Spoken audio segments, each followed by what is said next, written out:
የዳዊት ሚስት አልነበረች። የሰው ሚስት ነው የቀማው። ሲያያት ምን እያደረገች እንደሆነ ጌታ ያውቃል። አያት፣ ፈለገ። ሲፈልግ ምን አደረገ? አስጠርቶ ከሷ ጋር ካደረ በኋላ አሁን የፈለገ ተደብቆ ያደረገው ነገር በብርሃን እንደሚገለጥ ይታወቃል። ስለዚህ ምን አደረገ? ባሏን ጠራና አብሯት እንዲያድር ፈለገ። ልጁ ያንተ ነው እንዲል ማለት ነው። ሰውየው ደግሞ ጌታ ነው የሚመስለኝ። መልአክ አቁሞ ያደነደነው ነው የሚመስለኝ። ሰውየው እንግዲህ ጦርነት ሲመጣ እንግዲህ ብዙ ቦታ ደርሳችሁ ስትመለሱ እኮ ሚስቶቻችሁ ደስ ብሏቸው ነው የሚቀበሏችሁ። ደስ ብሏት እየጠበቀችው፣ ዳዊትም መክሯታል። ጉስ ነው የፈለገውን ሊያደርግ ይችላል። እሺ ብላ እየጠበቀች የእግዚአብሔር ታቦት ተማርኮ በፍጹም ነው ያልተኛም ቢባል ቢሰራ ብታማልለው ምንም ብታረገው ሰውየው ደንዝዟል። የፈለገ ነገር ቢያደርጉት በዛ ሰዓት አብሮ ሊያድር አይችልም። ስለዚህ ሌላ ስትራቴጂ ቀየሱ። ምን አደረጉ? በቃ እናስክረዋል። ሰው እኮ ሲሰክር ራሱን አያውቅም። ድብን ብሎ ከሰከረ ምን አድርገን ነበር ነው የሚለው ሲነቃ። ሰውየው ሰክሮም አይሳሳትም። አስክረውት ሌላ ጊዜ እኮ ሌላም ነገር ሊያደርግ ይችል ይሆናል፣ ግን አይሳሳትም። ሰብኮንሺየሱ ፓርት እንዳይዘጋ የሆነ ኤንጅል የዘጋው ይመስለኛል። እንደዚህ አድርጎ ከዛ መጨረሻ ላይ በቃ የሰውዬ በምንም አድርጌው ስለማይተው ደብዳቤ አስይዤ ልላከው አለ። ደብዳቤ አስያዘና ለጦሩ ጀነራል እንዲያደርስ ላከው። እየሮጠ ይሄ በቃ እግዚአብሔርን እያገለገለ ነው ይሄ ሰውዬ።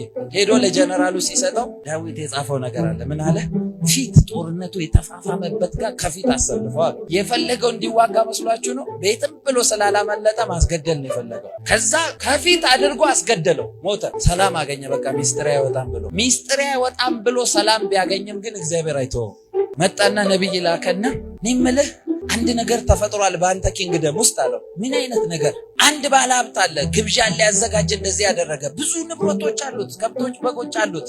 ግን አንድ ደሃ አንድ ያለችው ጋር ሄዶ እሱን ነጥቆ አረደበት። ዳዊት ተናደደ። ይሄ በእኔ መንግስት ነው የሆነው? እዚህ እንደዚህ ያደረገ ሰው አለ? አዎ ያንተ መንግስት ነው፣ ራስን ያደረገው። እግዚአብሔር ይህን ሁሉ ሚስቶች ሰጥቶ አንድ ያለውን ሰውዬ አስገድለ ወሰድክበት አለ። ነቢዩን ይቅርታ አላለም። ዳዊት እየሮጠ ሄዶ ጌታ ሆይ ሰውን አይደለም አንተን ብቻ በደልኩ፣ ከፊት አትጣለኝ ብሎ ይጮህ። ስኬቱም ውድቀቱም ከፍታውም ሁሉንም ነገር ከእግዚአብሔር ጋር ብቻ ነው የሚያገናኘው ዳዊት። እንዴት ሰው በድሎ እኮ ሰውን ሄዳችሁ ይቅርታ ትላላችሁ? ዳዊት መሮጫውን መሸሸጊያው የሚያደርገው እግዚአብሔር ጋር ብቻ ነው። ለዛ ነው ኢቭን ሰው የሚረዳው እንኳን ቢኖር አይኖቼን አነሳው፣ ወደ ተራሮች አነሳው፣ ረዳቴ ከወዴት ይምጣል? እሱ የሚፈልግበት ሌቭል ድረስ የሚያሳርፈው ምንም የለም።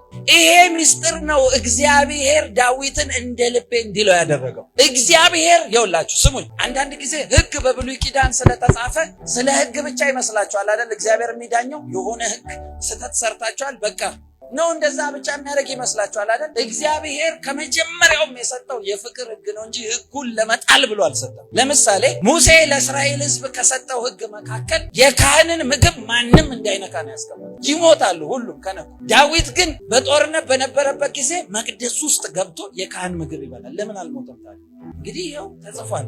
ዳዊት እግዚአብሔር ልብ ውስጥ የገባበት የእግዚአብሔር ምስጢር ያወቀበት መንገድ አለ። ስለዚህ በዛ መንገድ ነው የሚሄድ። አንዳንድ ሰው እኮ ስትወዱት እንዲህ ትላላችሁ፣ ይሄ ሰው ደስ ይለኛል፣ የልቤን ነው የሚያደርሰው፣ በቃ ያልኩትን ሁሉ ነው የሚያደርገው በሰው ትላላችሁ። እናንተ የምትፈልጉትን ነገር ሁሉ እያደረገ ስለሚያስደስታችሁ። እግዚአብሔርን አስቡት። ዳዊት ጋር መጥቶ እንደ ልቤ ሲል ልብ ውስጥ ያለውን ሁሉ ዳዊት ያዳምጧል። ያውቃል፣ የእግዚአብሔርን ወይ ያውቃል።